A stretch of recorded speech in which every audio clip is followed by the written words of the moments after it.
അപ്പോൾ ഇത്രയും നാൾ തൻ്റെ കൂടെ ഉണ്ടായിരുന്ന ഇന്ദു തൻ്റെ വെറും ഒരു ഓർമ്മ മാത്രമായിരുന്നു, അതല്ലെങ്കിൽ അവളുടെ പ്രേതം, ആത്മാവ് അങ്ങനെ എന്തെങ്കിലും ആയിരുന്നു എന്ന സംശയത്തോടെ നമ്മുടെ ഗൗതം അവിടെ നിന്ന് ഇങ്ങനെ തിരികെ പോകുമ്പോൾ സന്ധ്യയുടെ കാർ ഇവനെ പാസ് ചെയ്ത് ഇങ്ങനെ പോകുന്നുണ്ട്. സന്ധ്യ ഇങ്ങോട്ട് ഗൗതമിനെ തിരികെയാണ് വന്നതെന്നുണ്ടെങ്കിലും ആ ജീപ്പ് ഓടിച്ചത് ഗൗതമാണെന്ന് അവൾക്ക് അറിയില്ല. അവൾ അവനെ പ്രോപ്പറായിട്ട് കണ്ടുപോലുമില്ല. ശേഷം അടുത്ത ദിവസം പോലീസ് ഇൻസ്പെക്ടർ ഈ നാട്ടിലെ ഒരു പ്രമാണിയെ കാണാൻ ചെല്ലുന്നുണ്ട്. പ്രമാണിയോട് ഗൗതമിനെ പറ്റിയാണ് പറയുന്നത്. അവനൊരു മെന്റൽ കേസാണ്, ഇത്രയും നാൾ അവൻ്റെ ഭാര്യ അവൻ്റെ കൂടെ ഉണ്ടെന്ന് വിചാരിച്ച് അങ്ങനെ സങ്കല്പിച്ച് ജീവിക്കുമായിരുന്നു. പിന്നെ അവന് നേരെ ഷൂട്ട് ചെയ്ത ജിമ്മൻ അത് ഈ പ്രമാണിയുടെ ആളാണ്. ഇനിയെങ്കിലും ആവശ്യമില്ലാത്ത പരിപാടിക്കൊന്നും പോരുത്, ഗൗതമിന് മുന്നിൽ ചെന്ന് ചാടരുതെന്ന് ഈ ജിമ്മിനോട് പ്രത്യേകം പറഞ്ഞിട്ടാണ് ഇൻസ്പെക്ടർ തിരികെ പോകുന്നത്. ഈ പ്രമാണി ഇതെന്തിനാണ് ഗൗതമിന് പുറകെ പോകുന്നത്, അവനെ അറ്റാക്ക് ചെയ്യാൻ ആളെ വിട്ടത് എന്നൊക്കെ നമുക്ക് സംശയം തോന്നും. അതിലേക്കൊക്കെ നമുക്ക് വരാം. ഇതേ സമയം നമ്മുടെ ഗൗതം പോസ്റ്റ് മാസ്റ്റർ കലിംഗയും ഹെഡ് മാസ്റ്ററിനെയും മീറ്റ് ചെയ്ത് ഇന്ന പോലെയാണ് കാര്യങ്ങൾ, ഇന്ദു എന്നൊരാൾ റിയൽ അല്ലെന്നാണ് ഇവരൊക്കെ പറയുന്നത്. എന്നാൽ ഇവരൊന്നും പറയുന്ന പോലെയല്ല. 6 വർഷങ്ങൾക്ക് മുമ്പ് ഇന്ദു അപകടത്തിൽ മരിച്ചിട്ടില്ല, ഇത്രയും നാൾ അവൾ തൻ്റെ കൂടെ ഉണ്ടായിരുന്നു എന്നൊക്കെ പറയുന്നുണ്ടെങ്കിലും ഇവന് പല കാര്യങ്ങളും പറഞ്ഞു കൊടുത്തിട്ടുള്ള കലിംഗ പോലും ഇവന്റെ ഭാര്യയെ നേരിട്ട് കണ്ടിട്ടില്ല. പലപ്പോഴും ഗൗതം അദ്ദേഹത്തിന്റെ ഭാര്യയെ പറ്റി ഇവരോട് സൂചിപ്പിച്ചിട്ടുണ്ടെന്നുള്ളതല്ലാതെ ഇവർ പോലും അവളെ നേരിട്ട് കണ്ടിട്ടില്ലെന്ന് പറയുമ്പോൾ ഗൗതമിനും ആകെ അങ്ങ് സംശയമായി.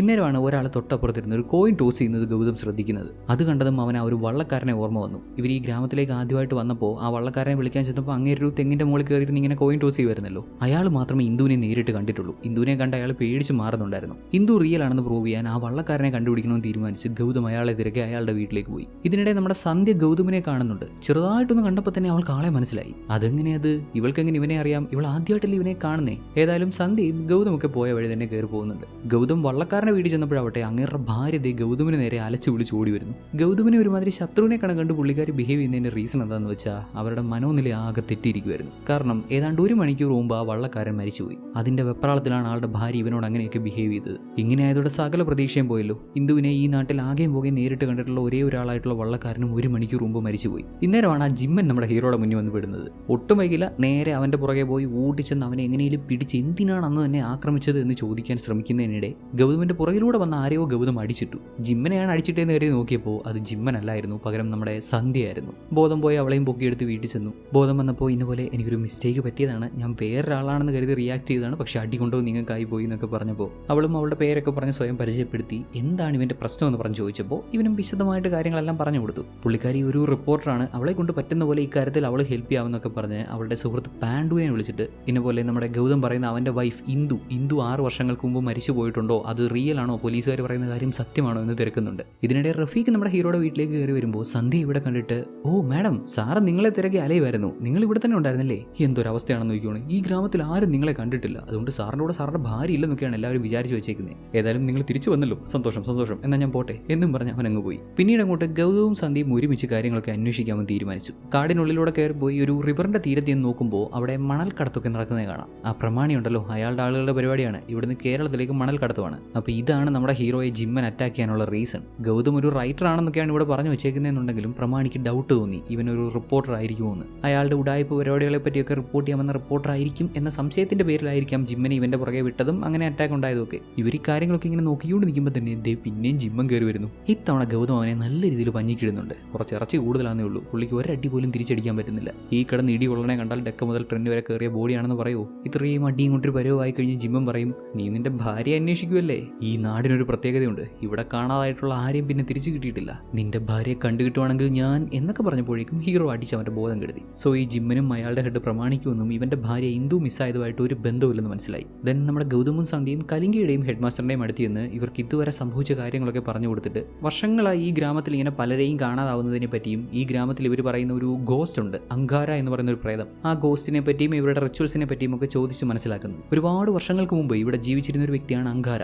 അയാൾ ഈ നാട്ടിലെ ഒരു പ്രത്യേക റിച്വലിൽ ഗോസ്റ്റ് വേഷമൊക്കെ കെട്ടുന്ന ഒരു വ്യക്തിയായിരുന്നു. എല്ലാ വർഷവും പതിവായി ഗോസ്റ്റ് വേഷം കെട്ടിയിരുന്ന അങ്കാര 2001 ഗോസ്റ്റ് വേഷം കെട്ടാൻ എത്തിയില്ല. ചടങ്ങിന് വരാത്ത അങ്കാരയുടെ തലയറുത്ത മൃതദേഹമാണ് പിന്നീട് ഒരിക്കൽ ഇവർ കണ്ടെത്തുന്നത്. അവന്റെ തല വെട്ടി ആരോ അവനെ മരത്തിൽ കെട്ടിത്തൂക്കിയിരുന്നു. അങ്കാരയെ ആരോ കൊന്നതാണ് അല്ലെങ്കിൽ പ്രേതം പിടിച്ചതാണ് എന്നൊക്കെയാണ് നാട്ടിലെ പാട്ട്. പിന്നീട് ഇങ്ങോട്ടുള്ള വർഷങ്ങളിൽ അങ്കാരയുടെ ചരമദിനത്തിന് ശേഷമുള്ള 11ാം ദിവസം പലതരത്തിലുള്ള വിയേർഡായിട്ടുള്ള ശബ്ദങ്ങളൊക്കെ കേൾക്കുന്നതായിട്ട് ഇവർ പറയുന്നുണ്ട്. ഈ നാട്ടിൽ ജീവിക്കുന്ന എല്ലാവരും ആ പ്രേതം അവിടെ തന്നെ ചുറ്റിക്കറങ്ങി നടക്കുന്നുണ്ട് എന്നാണ് വിശ്വസിക്കുന്നത്. പലരെയും കാണാതായിട്ടുണ്ട്. ഇതിന്റെയൊക്കെ പുറകിൽ അങ്കാരയുടെ പ്രേതമാണെന്നാണ് പറച്ചില്. ശേഷം നമ്മുടെ ഗൗതവും സന്ധ്യയും തിരികെ പോകുമ്പോൾ ഓപ്പോസിറ്റ് നിന്ന് ആ പോലീസുകാരൻ വരും. അയാളുടെ സ്വഭാവം അറിയാലോ, ഉപയോഗമുള്ളിടത്ത് കൂറ് കാണിക്കുന്ന ഒരുത്തൻ. പ്രമാണി സംശയിക്കുന്ന പോലെ ഇവർ പ്രമാണിയെ പറ്റി അന്വേഷിക്കാൻ വന്നതാണോ എന്നുള്ള സംശയം നിലനിൽക്കുന്നത് കൊണ്ട് നമ്മുടെ സന്ധ്യയുടെ കയ്യിലുള്ള ഫോൺ അങ്ങ് പിടിച്ചു വാങ്ങി. പോലീസുകാരനായി പോയി. പാതിരാത്രി സമയവും കൂടാതെ മഴയും. കൂടുതൽ പ്രശ്നത്തിൽ നിൽക്കാതെ ഗൗതവും സന്ധ്യയും അവരുടെ വഴിക്ക് അങ്ങ് പോയി. ഇൻസ്പെക്ടർ ഫോണും കൊണ്ട് പോയെങ്കിലും അതുകൊണ്ട് വലിയ കാര്യമൊന്നും ഉണ്ടായിരുന്നില്ല. സന്ധ്യ ആ മണൽക്കടത്തൊക്കെ കണ്ടപ്പോൾ അതിന്റെ സന്ധ്യയുടെയൊക്കെ ഫോട്ടോ എടുക്കുന്നുണ്ടായിരുന്നു. ഫോട്ടോസ് എല്ലാം മെമ്മറി കാർഡിലാണ് സ്റ്റോർ ചെയ്തിരുന്നേ. ഇവള് പോലീസുകാരൻ ഫോൺ പിടിച്ച് വാങ്ങുന്നതിന് മുമ്പ് മെമ്മറി കാർഡ് ഊരി മാറ്റിയിരുന്നു. ഇപ്പോൾ കറന്റ് ആ ഇൻസ്പെക്ടർ സ്റ്റേഷനിൽ നിന്ന് ഓപ്പോസിറ്റ് റൂട്ടിലേക്കാണ് പോകുന്നത്. അയാൾ സ്റ്റേഷനിലേക്ക് പോകല്ല. അങ്ങനെയെങ്കിൽ ഈ അവസരം മുതലാക്കി ഈ ഗ്രാമത്തിൽ 2001 ശേഷം എത്ര ആളുകളെ കാണാതായിട്ടുണ്ടെന്നുള്ള ഇൻഫർമേഷൻ ഇവർക്ക് സ്റ്റേഷനിൽ നിന്ന് എടുക്കാൻ പറ്റും. അധികം പോലീസുകാരൊന്നും ഈ രാത്രി സമയത്ത് സ്റ്റേഷനിൽ ഉണ്ടാവത്തില്ല. ഉണ്ടെങ്കിലും അവരൊക്കെ ഉറങ്ങുമായിരിക്കും. രണ്ടും കൽപ്പിച്ച് ഗൗതവും സന്ധ്യയും സ്റ്റേഷനകത്ത് കയറി ഫയൽസ് മുഴുവൻ തിരിഞ്ഞ് 2001 ശേഷം കാണാതായിട്ടുള്ള ആളുകളുടെ ഡീറ്റെയിൽസ് കളക്ട് ചെയ്യുന്നു. 2001 ജൂലൈ 7-ാം തീയതിയാണ് അങ്കാരയെ കാണാതാവുന്നത്. അതിനുശേഷം പിന്നീട് ഇങ്ങോട്ടുള്ള വർഷങ്ങളിൽ ജൂലൈ 7-ാം തീയതി തന്നെ പല പെണ്ണുങ്ങളെയും കാണാതായിട്ടുണ്ട്. സ്ത്രീകളെ മാത്രം തിരഞ്ഞു പിടിച്ച് അറ്റാക്ക് ചെയ്യുവാണോ അങ്കാരയുടെ ആത്മാവ്?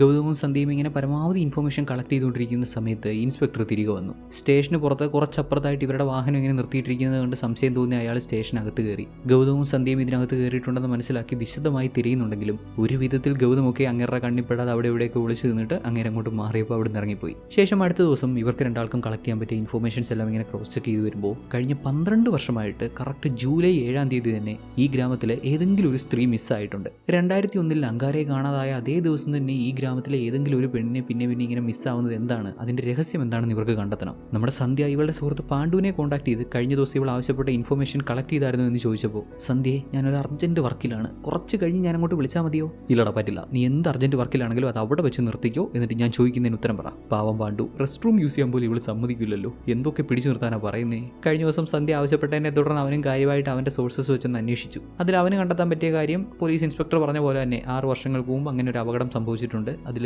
ഇന്ദു എന്ന പെണ്ണ് മരിച്ചിട്ടുണ്ട്. അതെല്ലാം ശരിയാണ്. പക്ഷേ അടുത്തതായിട്ട് പറയുന്ന കാര്യമാണ് ഇവരെ മൊത്തത്തിൽ ഞെട്ടിച്ചു കളയുന്നത്. ഇന്ദു മാത്രമല്ല, ഇന്ദുവിന്റെ ഹസ്ബൻഡ് ഗൗതവും ആ അപകടത്തിൽ മരിച്ചിട്ടുണ്ടെന്ന്. ഡേ ഇതൊരുമാതിരി ആടിനെ പട്ടിയാക്കണ പരിപാടിയാണല്ലോ.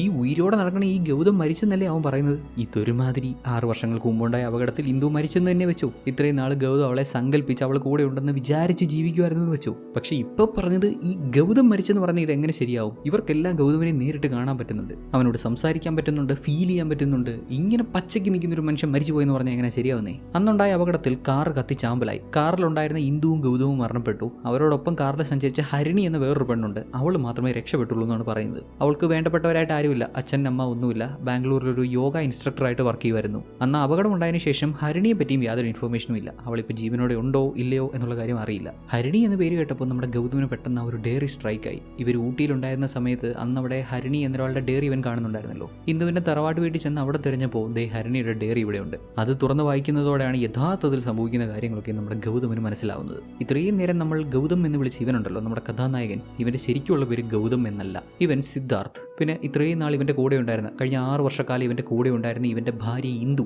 അവളുടെ ശരിക്കുള്ള പേര് ഇന്ദു എന്നല്ല, അവളുടെ യഥാർത്ഥ പേര് ഹരിണി എന്നാണ്. അപ്പൊ പിന്നെ അടുത്ത ചോദ്യം വരും, പിന്നെ ആരാണ് ഈ ഇന്ദുവും ഗൗതവും? ഈ 2 പേരുകൾ എങ്ങനെ വന്നു? ഇത്രയും നാൾ ഇന്ദുവായിട്ട് നമ്മുടെ ഹീറോയുടെ കൂടെ ജീവിച്ച ഹരിണിയില്ലേ, ഹരിണിയുടെ സുഹൃത്തുക്കളാണ് ഇന്ദുവും ഗൗതവും.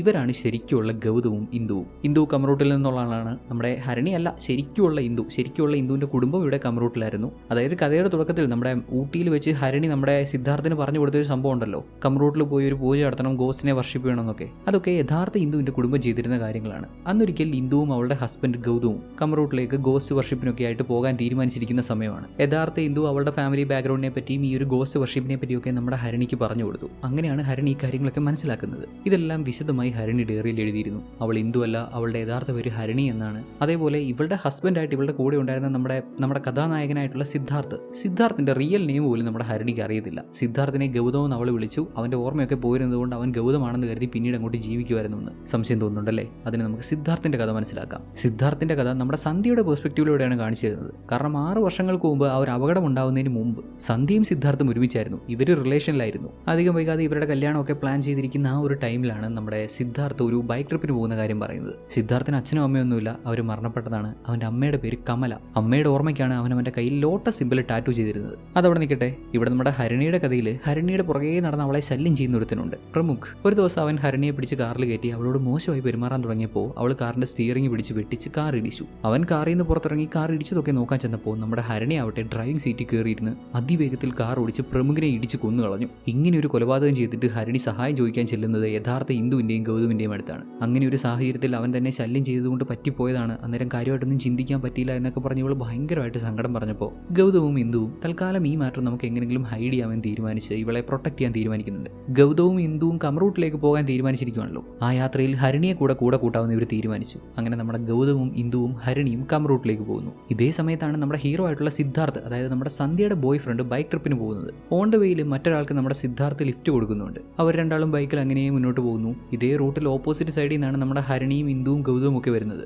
ഒരു പോയിന്റിൽ കമറൂട്ടിലേക്കുള്ള വഴി ഏതാണെന്ന് ചോദിക്കാനായിട്ട് അവർ റോഡ് സൈഡിൽ കാർ ഒതുക്കുന്നുണ്ട്. അന്നേരത്തെ നമ്മുടെ ഹരണിയുടെ മുന്നിൽ ആ വള്ളക്കാരൻ വന്നു. അവനോട് ഹരണി കമറൂട്ടിലേക്ക് പോകാനുള്ള വഴി ചോദിച്ചപ്പോൾ അവനൊരുമാതിരി വെപ്രാളപ്പെട്ട് പേടിച്ചരണ്ട് കമറൂട്ടിലേക്ക് പോകണ്ട, അവിടെ പ്രേതം ഉണ്ടെന്നൊക്കെ പറഞ്ഞു. ഇവരൊന്നും വലിയ കാര്യമാക്കിയില്ല. വഴി ആകെ മഞ്ഞ് മൂടിക്കിടക്കുന്ന ഒരു അവസ്ഥയാണ്. വീണ്ടും വാഹനം അങ്ങനെ മുന്നോട്ട് ചെന്നപ്പോൾ നമ്മുടെ സിദ്ധാർത്ഥിന്റെ ബൈക്കുമായിട്ട് ഇവരുടെ കാർ കൂട്ടിയിടിച്ച് അത്യാവശ്യം വലിയൊരു ആക്സിഡന്റ് ഉണ്ടാകുന്നുണ്ട്. അപകടത്തിൽ ഹരണിയും ഗൗതവും ഇന്ദുവും ഒക്കെ സഞ്ചരിച്ച കാർ കത്തിച്ചാമ്പലായി. ആ വള്ളക്കാരനും ഈ കാഴ്ച കാണുന്നുണ്ട്. ഇപ്പൊ മനസ്സിലായില്ലേ എന്തുകൊണ്ടാണ് ആദ്യം നമ്മുടെ ഇന്ദുവിനെ കണ്ടപ്പോൾ അവൻ പേടിച്ചതെന്ന്? ഇന്ദുവിനെ അല്ല, ഹരണിയെ കണ്ടപ്പോൾ അവൻ പേടിച്ച് പറച്ചതെന്ന്. കാരണം ഈ ഉണ്ടായ ആക്സിഡന്റിൽ 6 വർഷങ്ങൾക്ക് മുമ്പുണ്ടായ ആക്സിഡന്റിൽ കാർ കത്തി നശിക്കുന്നത് അവൻ കണ്ടതാണ്. അതിൽ നിന്ന് ഹരണി രക്ഷപ്പെട്ടു എന്നുള്ള കാര്യം അവൻ ശ്രദ്ധിച്ചില്ല. അവൻ പേടിച്ചങ്ങ് ഓടിപ്പോയി. ഇവിടെ ഉണ്ടായ അപകടത്തിൽ നിന്ന് രക്ഷപ്പെടാൻ പറ്റിയത് നമ്മുടെ ഹരണിക്കും സിദ്ധാർത്ഥിനും മാത്രമാണ്. ഹരണി കാറിൽ നിന്ന് തെറിച്ച് പുറത്തു വീണു. സിദ്ധാർത്ഥും എങ്ങനെയൊക്കെ ഒരു വിധത്തിൽ പിടിച്ചു കയറി വന്നു. അത്യാവശ്യം അവന്റെ തലയ്ക്ക് നല്ല അടി കൊണ്ടിട്ടുണ്ടായിരുന്നു. അതുകൊണ്ട് അവന്റെ ഓർമ്മ കംപ്ലീറ്റ് പോയി. അവൻ ആരാണെന്നുള്ള കാര്യം പോലും സിദ്ധാർത്ഥ് മറന്നുപോയി. തുടർന്ന് നാട്ടുകാരൊക്കെയോ ഇവരെ അടുത്തുള്ള ഹോസ്പിറ്റലിൽ എത്തിച്ചു. അവിടെ വെച്ച് നമ്മുടെ ഹരണി അവളുടെ ഒറിജിനൽ പേരും ഡീറ്റെയിൽസും പറഞ്ഞു കൊടുക്കുന്നതിന് പകരം അവളുടെ പേര് ഇന്ദു എന്നാണ് എന്ന് പറഞ്ഞു.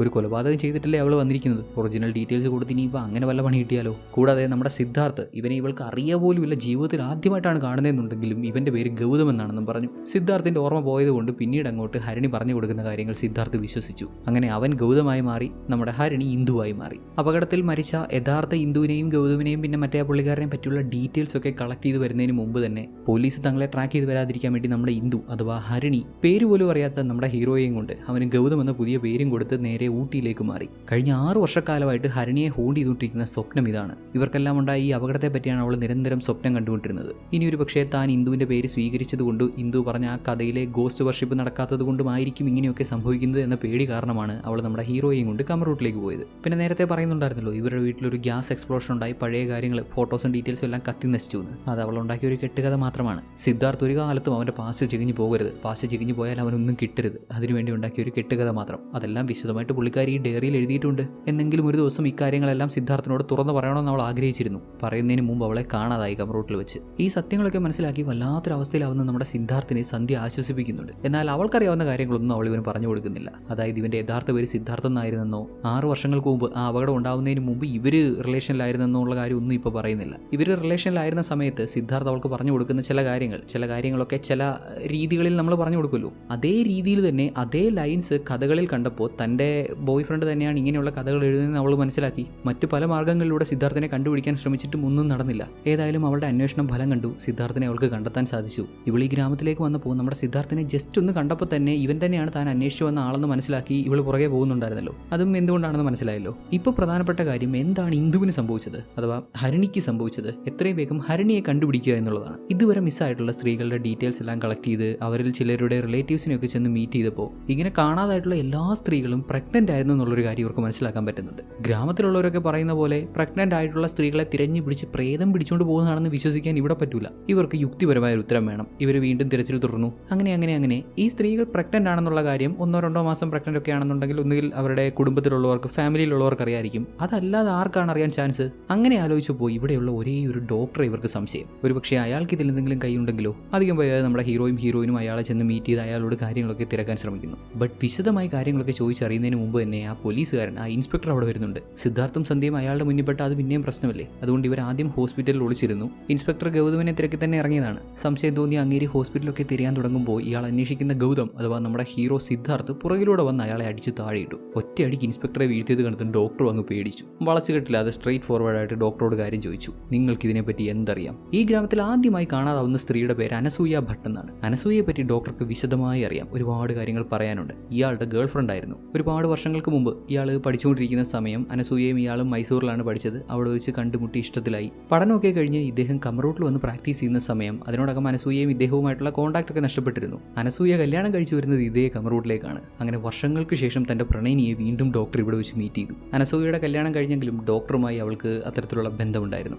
ഇടയ്ക്കിടെ ഇവർ മീറ്റ് ചെയ്യുന്നത് പതിവായി. അങ്ങനെ ഒരിക്കൽ അനസൂയ പ്രഗ്നന്റ് ആയി. ഡോക്ടർക്ക് അങ്ങ് സംശയവുമായി. ഒരുപക്ഷെ അവൾക്ക് ജനിക്കാൻ പോകുന്ന കുട്ടി അത് ഡോക്ടറിന്റെ കുട്ടിയാണെങ്കിലോ. ഇരുവരും പേടിയോടെ കുറച്ച് നാളുകൾ തള്ളി നീക്കി. ഒരിക്കൽ ഇക്കാര്യങ്ങളൊക്കെ ഇരുവരും അനസൂയയുടെ വീട്ടിലിരുന്ന്, അതായത് അനസൂയയെ കല്യാണം കഴിച്ചു വിട്ട് അവളുടെ ഹസ്ബൻഡിന്റെ വീട്ടിലിരുന്ന് സംസാരിക്കുമ്പോൾ ആരോ ഒരാൾ ആ വീട്ടിലേക്ക് വന്നു. പെട്ടെന്ന് ഡോക്ടർ വെപ്രാൾപ്പെട്ട് അവിടെ നിന്ന് ഇറങ്ങിയ ഒരൊറ്റ ഓട്ടം. ആരാണ് ആ സമയം അങ്ങോട്ട് വന്നത്? അത് അനസൂയയുടെ ഹസ്ബൻഡാണോ അതല്ലെങ്കിൽ മറ്റാരെങ്കിലും ആണോ എന്ന് നോക്കാൻ പോലും ഡോക്ടർ നിന്നില്ല. ഭയം കാരണം ഡോക്ടർ അങ്ങോട്ട് തിരികെ പോയില്ല. പിന്നീട് ഏതാണ്ട് ഏതാണ്ട് 10 ദിവസങ്ങൾക്ക് ശേഷം ആ മലയിൽ എവിടെയോ അനസൂയയുടെ ശബ്ദം ഇയാൾ വീണ്ടും കേട്ടു എന്നൊക്കെ പറയുന്നുണ്ട്. അത് ശരിക്കും അനസൂയയാണോ അതോ അനസൂയയുടെ പ്രേതമാണോ എന്നൊന്നും ഇയാൾക്ക് അറിയില്ല. എന്താണ് അവൾക്ക് സംഭവിച്ചത്, അവളെ ആരാണ് അപായപ്പെടുത്തിയത് ഒന്നും അറിയില്ല. അപ്പോഴേക്കും കോൺസ്റ്റബിൾസ് ഡോക്ടറിന്റെ മുറിയിലേക്ക് കയറി വരുന്നുണ്ട്. നമ്മുടെ ഹീറോയും സന്ധ്യയും അതിവിദഗ്ധമായി അവരെ കബളിപ്പിച്ച് അവിടെ ഓടി രക്ഷപ്പെട്ടു. നേരെ ഹെഡ് മാസ്റ്ററിന്റെ അടുത്ത് നിന്ന് ഇതുവരെ ഇവർക്ക് കണ്ടെത്താൻ പറ്റിയ കാര്യങ്ങളൊക്കെ അദ്ദേഹത്തെ കാണിച്ചു കൊടുത്തു. ഒരുപക്ഷെ ആ ഡോക്ടർ ആയിരിക്കാം ഇതിന്റെയൊക്കെ പുറകിൽ. അത് അയാളോട് കൃത്യമായിട്ട് ചോദിക്കാനുള്ള സമയം കിട്ടിയില്ല. അയാൾ കുറെ കാര്യങ്ങൾ തുറന്നു പറഞ്ഞു. അതിൽ കൂടുതൽ അയാൾ എന്തെങ്കിലും മറച്ചു വെക്കാനുള്ള സാധ്യതയും ഉണ്ട് എന്ന് പറയുന്നുണ്ട്. ഇവരൊക്കെ ഇപ്പോൾ നമ്മുടെ പോസ്റ്റ് മാസ്റ്റർ കലിംഗയുടെ വീട്ടിലാണ്. പുള്ളിക്കാരന്റെ വീട്ടിൽ അദ്ദേഹത്തിന്റെ ഭാര്യയുടെ ഫോട്ടോ ഒക്കെ വെച്ചിട്ടുണ്ട്.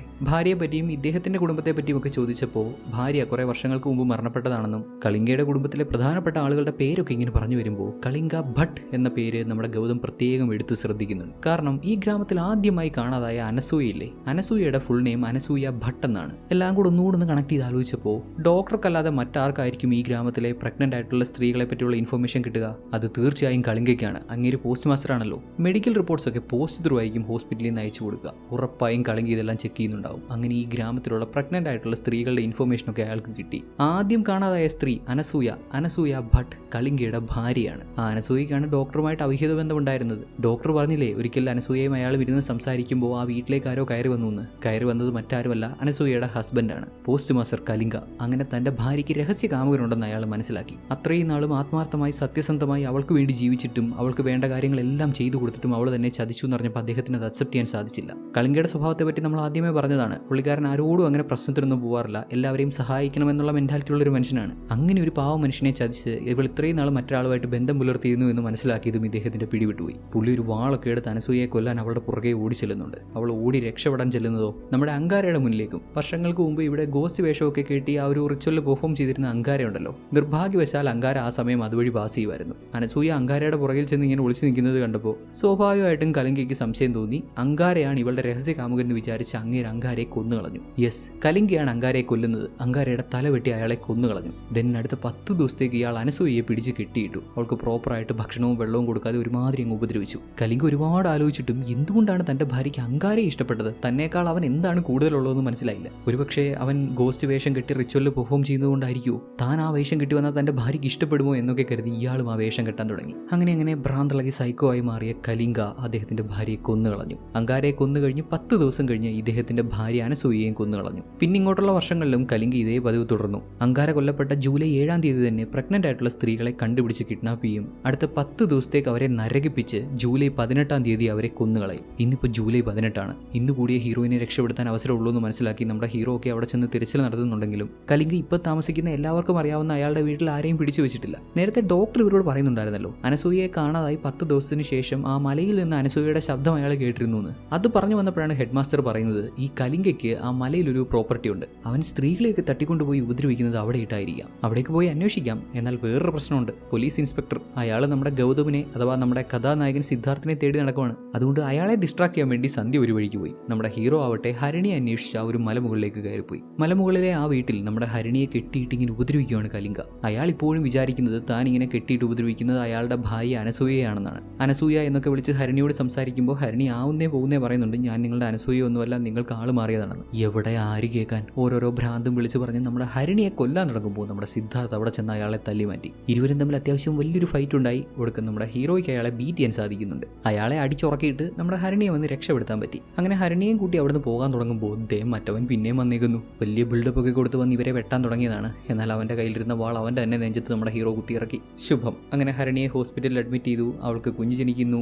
ഈ ഗ്രാമത്തിലുണ്ടായിരുന്ന സീരിയൽ കില്ലറിനെ പറ്റിയുള്ള വാർത്ത ന്യൂസിലൊക്കെ വരുന്നുണ്ട്. എല്ലാത്തിനും ഒടുക്കം കൂടെ നിന്ന് ഇവനെ സഹായിച്ച് നമ്മുടെ സന്ധ്യയോട് നന്ദി പറയാൻ ഹീറോ ചെല്ലുന്നുണ്ട്. ഇപ്പോഴെങ്കിലും സന്ധ്യ ഉള്ള കാര്യം തുറന്നു പറയും. ഇത് തന്റെ സിദ്ധാർത്ഥാണെന്നുള്ള കാര്യം തുറന്നു പറയുമെന്ന് വിചാരിച്ചാൽ സന്ധ്യയ്ക്ക് ഇപ്പോൾ പറയാൻ തോന്നുന്നില്ല. ഹരിണിയെയും അവളുടെ കുഞ്ഞിനെയും ഒക്കെ കണ്ടപ്പോൾ അവളെയും ഇവനെ അടർത്തിയെടുക്കാൻ എന്തോ സന്ധ്യയ്ക്ക് മനസ്സ് വന്നില്ല. പാസ്റ്റിൽ സംഭവിച്ചത് എന്തോ ആയിക്കോട്ടെ, ഇന്ദു ചെയ്ത കാര്യങ്ങളൊക്കെ ഡയറിയിലൂടെ വായിച്ച ഹീറോ മനസ്സിലാക്കിയതാണ്. എന്നിട്ടും അവൾ തന്നെ ഒരുപാട് ഇഷ്ടപ്പെടുന്നുണ്ടെന്ന് മനസ്സിലാക്കി അവളോടൊപ്പം തന്നെ മുന്നോട്ട് ജീവിക്കാനാണ് ഇവനും ആഗ്രഹിക്കുന്നത്. അതല്ലാതെ ഇവന് മറ്റൊരു ഓപ്ഷൻ ഇല്ല. ഇവന്റെ പ്രീവിയസ് ലൈഫ് എന്തായിരുന്നു എന്ന് ഒരു ഐഡിയ ഇവനില്ല. ഗൗതം, ഇനി നീ നിന്റെ പാസ്റ്റ് അന്വേഷിച്ചു പോകണ്ട. ഇതാണ് നിന്റെ ജീവിതം. ഹരിണിയോടൊപ്പം സമാധാനമായിട്ട് ജീവിക്കുക എന്ന് പറഞ്ഞിട്ട് വളരെയധികം വിഷമത്തോടെ അവിടെ തിരികെ പോവാണ് നമ്മുടെ സന്ധ്യ. കുറേ കാലം സന്ധ്യയുടേതായിരുന്ന സിദ്ധാർത്ഥിനെ, കഴിഞ്ഞ 6 വർഷത്തോളം അവൾ തേടി നടന്ന അവളുടെ സിദ്ധാർത്ഥിനെ വിട്ടുകൊടുക്കേണ്ടി വരുമ്പോൾ അവളുടെ വേദന അത് മനസ്സിലാക്കാമല്ലോ. ഒത്തിരിയധികം വിഷമത്തോടെ സന്ധ്യ ചങ്ക് പൊട്ടി കരയുന്നുണ്ട്. ഇവിടെ ഹരിണി കഴിഞ്ഞ 6 വർഷക്കാലം സത്യം മറച്ചു വെച്ചതിന് ഇവനോട് സോറി പറഞ്ഞപ്പോൾ കൂടുതലൊന്നും ആലോചിക്കാതെ ഇനി മുന്നോട്ടുള്ള കാലം അവളുടെ ഗൗതമായി തന്നെ ജീവിക്കാൻ തീരുമാനിച്ച് അവളെ ചേർത്ത് പിടിക്കുന്ന നമ്മുടെ ഹീറോയെ കാണിച്ചാണ് വെച്ചാണ് സിനിമ അവസാനിക്കുന്നത്. ചില കാര്യങ്ങൾ വിട്ടുകൊടുക്കണം, ലൈഫ് അങ്ങനെയൊക്കെയാണല്ലോ. Okay, bye bye. നിങ്ങളുടെ അഭിപ്രായങ്ങളും നിർദ്ദേശങ്ങളൊക്കെ കമൻറ്റ് ചെയ്ത് അറിയിക്കാം. വീഡിയോ ഇഷ്ടപ്പെട്ടാൽ ലൈക്ക് ചെയ്യാനും, യൂട്യൂബിൽ വീഡിയോ കാണുന്നവരെ ഇത്തരത്തിലുള്ള കൂടുതൽ സിനിമകൾ കാണാൻ ചാനൽ സബ്സ്ക്രൈബ് ചെയ്യാനും, ഫേസ്ബുക്കിലോ ഒഡീസിയിലോ ഒക്കെ വീഡിയോ കാണുന്നവരെ ഫോളോ ചെയ്യാനും ശ്രദ്ധിക്കുമല്ലോ.